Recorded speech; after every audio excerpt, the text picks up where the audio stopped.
একটা সময়ের পর মানুষ জীবনের খাতা খুলে বসবেই। হিসেব নিকেশ করতে গিয়ে দেখবে সম্পর্কের সমীকরণগুলো কি অবিশ্বাস্যভাবে বদলে গেছে। দেখবে বাবা মায়ের কাছে যে ছেলেটা খুব আদরের ছিল, সেই ছেলেটাও একদিন বেকার তকমা পেয়ে যাবে। আবার বেকার ছেলেটাও একসময় আবিষ্কার করে ফেলবে এই পৃথিবীতে সে ভীষণ রকমের একা। দুজন ছেলের মধ্যে বাবা মাও কত সহজেই তফাৎ করে ফেলবে তুমি বুঝতেই পারবে না। রোজগেরে ছেলেটাকে বাবা মা যতটা সহজে আপন করে নেবে, চাকরি না পাওয়া বা কম রোজগার করা বা বেকার ছেলেটা বাবা মায়ের কাছে মূল্যহীন হয়ে যাবে। আবার এক সময়ের সেরা প্রেমিকের আখ্যা পাওয়া পুরুষটি ভালো চাকরি পেল না বলে অযোগ্য বলে প্রমাণিত হয়ে যাবে। অথচ কি নিবিড় প্রেমে ভরা ছিল একদিন।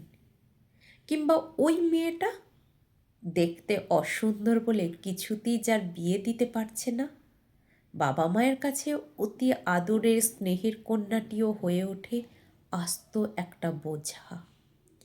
একটা সময়ের পর বাবা মাও আর আপন থাকে না। কি অদ্ভুত জীবন! আমরা ভাবি এক, হয় আর এক।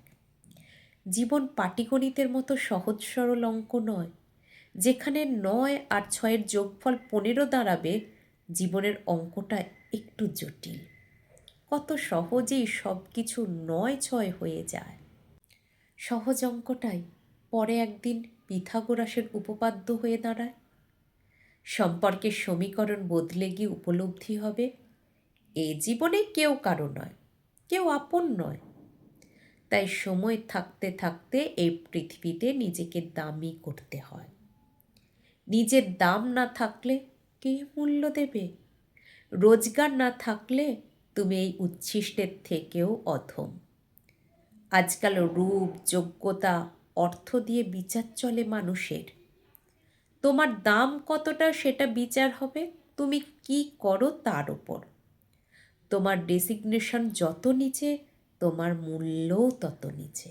সংসারে উদয়াস্ত পরিশ্রম করেও নিজেকে ঢেলে বেড়ে দিও যদি তোমার রোজগার না থাকে, তুমি তখন বিগ জিরো।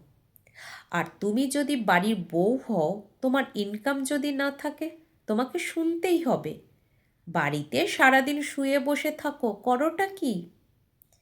একটা সময়ে এসে দেখবে জীবনের হিসেব কিছুতেই আর মিলছে না। নিজেকে দোষ দেবে শুধু, সব কিছু ভুল বলে প্রমাণিত হবে। মনে মনে বলবে জীবনে কী বা পেলাম। এটাই যদি জীবন হয়, জানবে এই নিয়মের পরিবর্তন প্রয়োজন। আর সেই পরিবর্তনটা করতে পারবে তুমি নিজেই। প্রথম থেকে নিজেকে মূল্য দাও, নিজেকে দামি করো, নিজেকে প্রতিষ্ঠিত করো। নিজের যোগ্যতা তৈরি করে ফেলতে পারলেই দেখবে এই পৃথিবী তখন তোমার সাথে আছে। তা না হলে কেউ নেই, তুমি একা। মনে রেখো, নিজেকে প্রতিষ্ঠিত করতেই হবে, নিজেকে মূল্যবান করতেই হবে। তোমার মূল্যটা যদি তুমি নিজে না কমাও, জানবে তোমার মূল্য কেউ কমাতে পারবে না।